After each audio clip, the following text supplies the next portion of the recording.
ওমর ফারুক আপনি লিখেছেন, আমি আমার স্ত্রী সন্তান নিয়ে আলাদা থাকি। মা ভাইদের সাথে থাকি না।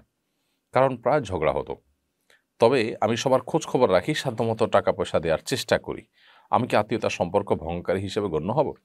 দেখুন, স্ত্রীকে ভাই-বোন এবং মা-বাপের সাথে রাখলে আত্মীয়তার সম্পর্ক রক্ষাকারী, আর না রাখলে সম্পর্ক ছিন্ন করে, ব্যাপারটা এত সহজ নয়।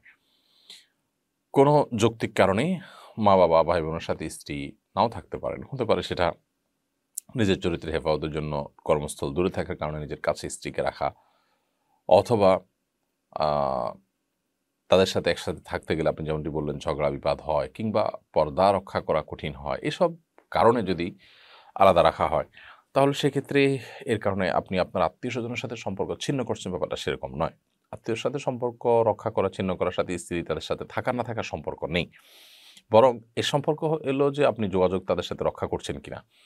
আ এর সম্পর্ক হলো আপনি তাদের সাথে আসা যাওয়া ঠিক রেখেছেন কিনা, খোঁজ খবর নিচ্ছেন কিনা। যদি খোঁজ খবর নেন, আসা যাওয়া ঠিকমতো রাখেন এবং তাদের প্রতি আপনার যে কর্তব্য আছে, সেই কর্তব্যগুলো আপনি ঠিকমতো আদায় করে যাচ্ছেন, তাহলে ইনশাআল্লাহ আপনি আত্মীয়তার সম্পর্ক রক্ষাকারীদের মধ্যে কাতারে থাকছেন। তবে আপনার স্ত্রী সে ঘরের বউ হিসাবে তার উচিত আ শ্বশুর-শাশুড়ি আ এবং আপনার ভাই-বোন তাদের সাথে শরিয়ার নীতিমালা মেনে তাদের সাথে সুসম্পর্ক বজায় রাখা, যতটুকু সম্ভব হয়। কিন্তু এর জন্য একসাথে থাকতে হবে, ব্যাপারটা সেরকম না।